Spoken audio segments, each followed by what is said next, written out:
तो ठीक है, थैंक यू सो मच।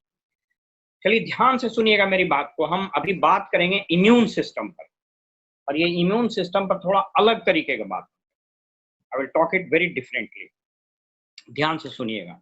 मैंने कहा कि जो लोग छूट गए हैं उनको आप कॉल कर लीजिए, call them and connect them.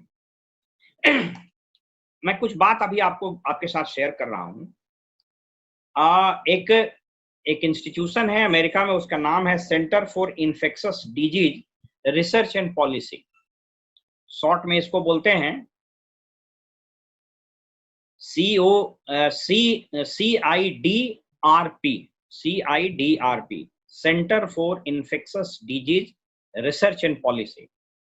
ये मिनेसोटा यूनिवर्सिटी में एक सेंटर है, और भारत सरकार यूएस गवर्नमेंट का हेल्थ एडवाइजर भी है, और वर्ल्ड हेल्थ ऑर्गेनाइजेशन के साथ भी इसके सलाह को माना जाता है। इसके जो डायरेक्टर हैं उनका नाम है माइकल ओस्टरहोम। ये बहुत बड़े डॉक्टर और बहुत बड़े साइंटिस्ट हैं। इनका एक लेख छपा है एक सप्ताह पहले वॉल स्ट्रीट जर्नल में। वो क्या लेख है, उसका कंटेंट समझना इंपॉर्टेंट है। ये कहते हैं, और इनफैक्ट अब तो कई एक डॉक्टर ने भी इसकी पुष्टि कर दी, और दुनिया भर में कई एक चीजें आ गई, और ये कह रहा है कि कोरोना वायरस दुनिया में कम से कम 2022 तक रहेगा। याद रखिए, कुछ लोग इसको 2024 तक भी बोल रहे हैं। अब वो 22 हो 24 हो, उसमें भले डिबेट हो सकता है, लेकिन इस बात में अब कोई डिबेट नहीं है, इस बात में कोई विरोधाभास नहीं है कि कोरोना वायरस आने वाले 2 से 3 वर्षों 4 वर्षों तक और हमारे बीच रहेगा। डॉक्टर ऑस्टरहोम का कहना है कि दुनिया भर में एक बहुत बड़ी आबादी इस कोरोना वायरस से इन्फेक्ट होगी। अगर इंडिया की बात लीजिएगा तो कुछ डॉक्टर्स, कुछ साइंटिस्ट का ये मानना है कि तकरीबन 30 से 40% आबादी हो सकता है, 30 से 40 करोड़ लोगों को कोरोना वायरस से इन्फेक्शन होगा, और ये हम और आप इससे बच नहीं सकते हैं। ये होगा, इस साल हो, अगले साल हो, अगले के अगले साल हो, ये होना तय है। It is medically proven now. जो डॉक्टर साहब हैं अगर सुन रहे होंगे तो इसको आप बढ़िया से गौर करके सुनिएगा। तो 2 चीजें स्पष्ट हुई हैं। पहला, corona virus has to live in the world. अभी we will have to live along with the corona virus. हमको कोरोना वायरस के साथ ही रहना सीखना पड़ेगा, नंबर 1। और नंबर 2, 2022, 2023, 2024 तक रहेगा, और 25 से 30 करोड़, कुछ लोग तो इसको 52 करोड़ भी बोल रहे हैं, तो एक बहुत बड़ी आबादी को इन्फेक्शन है। लेकिन उससे ज्यादा इंपॉर्टेंट बात यह है कि डॉक्टर ऑस्टरहोम ये कहते हैं, और अब बहुत सारे साइंटिस्ट ने इसको सब्सटेंशिएट किया है, और वॉल स्ट्रीट जर्नल में एक लाइन उन्होंने लिखा है, और ही सेज कि the pandemics will halt only when 60 to 70% of the population become immune from it. माने ये कोरोना वायरस का जो खतरा है ये तभी रुकेगा, यह संक्रमण तभी रुकेगा जब आबादी का 60 से 70% हिस्सा इम्यून हो जाएगा, प्रतिरोधक क्षमता डेवलप कर लेगा। अब ये प्रतिरोधक क्षमता 2 तरीके से डेवलप होता है। एक को बोलते हैं हर्ड इम्यूनिटी। हर्ड का मतलब भीड़, हर्ड इम्यूनिटी। अच्छा, जो अभी आपको बताए कि 30 से 40 करोड़ लोगों को इन्फेक्शन होगा, तो उसमें बड़ी संख्या में मौतें भी होंगी, लेकिन अधिकांश मौतें होंगी किनकी?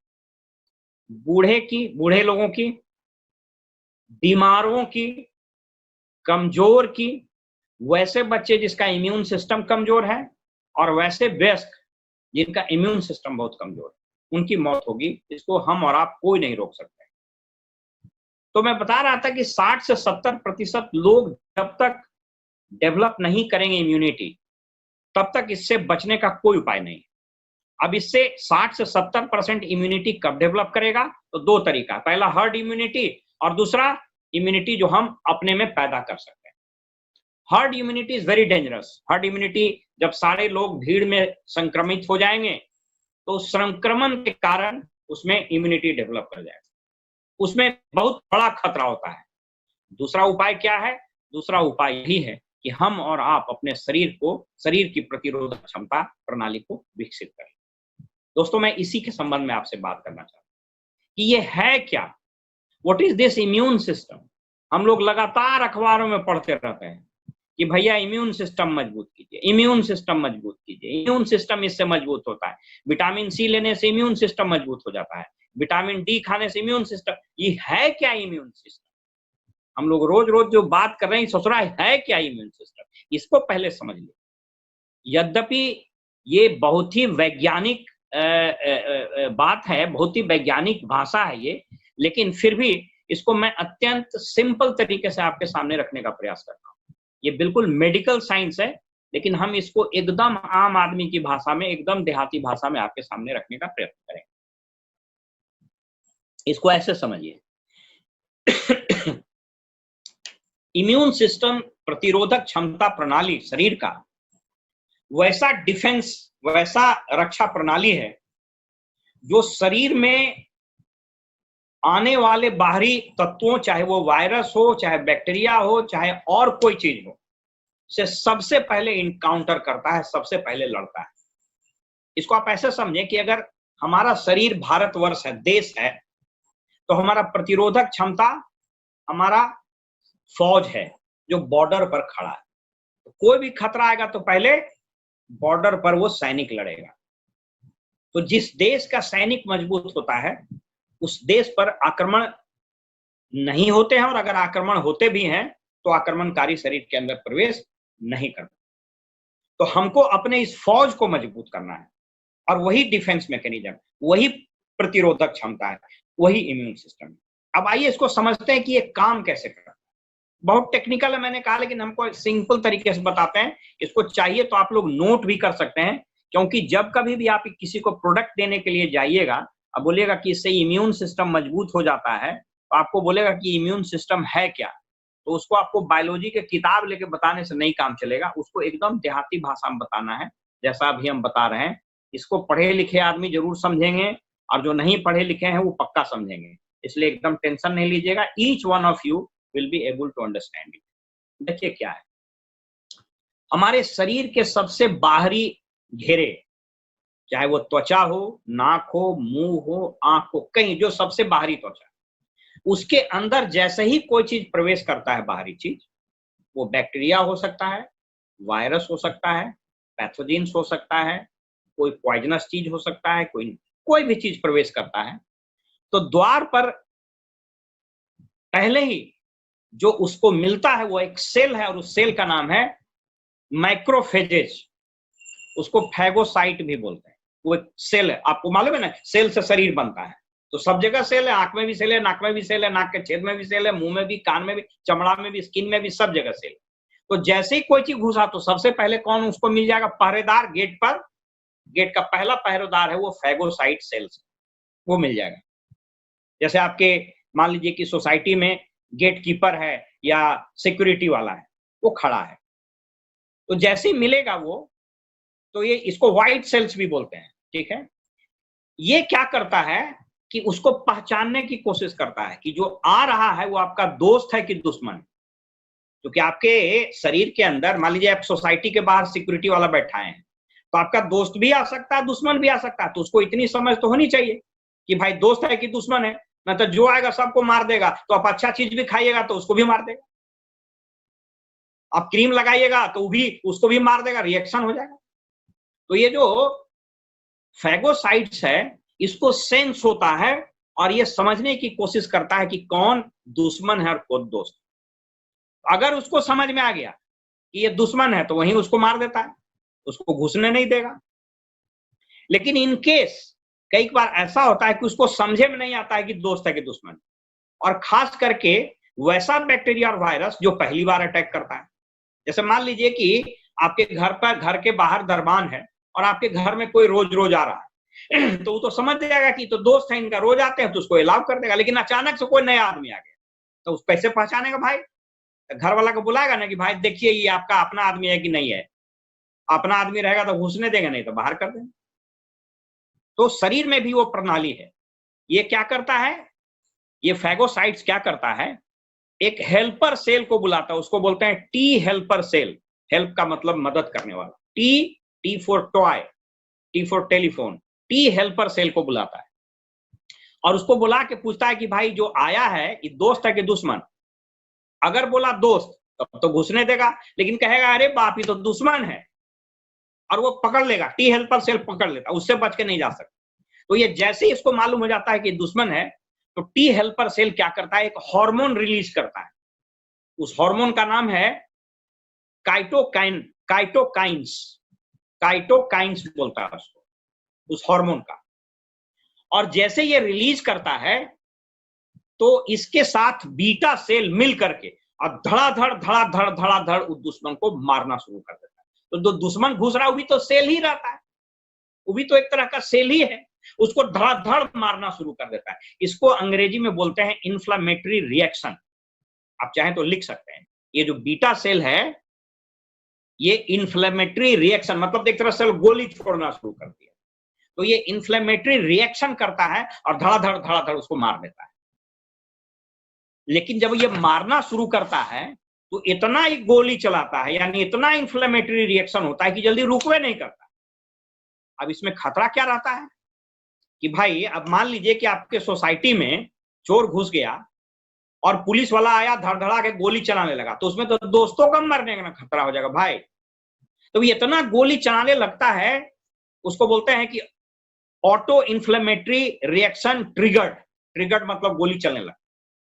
तो अचानक से ये शरीर का जो पूरा, भगवान सबसे बड़े कलाकार हैं, सबसे बड़े डॉक्टर हैं, सबसे बड़े इंजीनियर भी हैं, वो तुरंत टी सप्रेसर सेल, एक दूसरा सेल है उसका नाम है टी सप्रेसर सेल।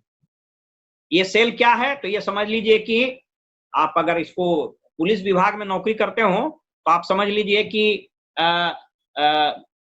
ये देखते हैं ना रैपिड एक्शन फोर्स का दंगा निरोधक पुलिस। तो ये टी सप्रेसल सेल जो है एक तरह से दंगा निरोधक पुलिस है। वो आता है, बोलता है शांत शांत शांत शांत हो जाओ भाई, मरा गया दुश्मन, अब आप शांत हो जाओ। तो बीटा सेल को शांत कर देता है। ये इस पूरे प्रणाली को बोला जाता है इम्यून सिस्टम। बात समझ गए? अब समस्या ये होती है कि कभी कभी किसी कारणवश ये जो टी सप्रेसर सेल है इसको भी तो ऊर्जा मिलना चाहिए। इसका ऊर्जा कौन है? इसका ऊर्जा है वही विटामिन ई, विटामिन सी, इसका ऊर्जा है फैटी एसिड, इसका ऊर्जा है कैरोटीनॉइड्स। अब ये सब अगर आपके शरीर में कम रहा तो या तो टी सेल नहीं पहुंचेगा समय पर, या सप्रेसर सेल जो है नहीं पहुंचेगा।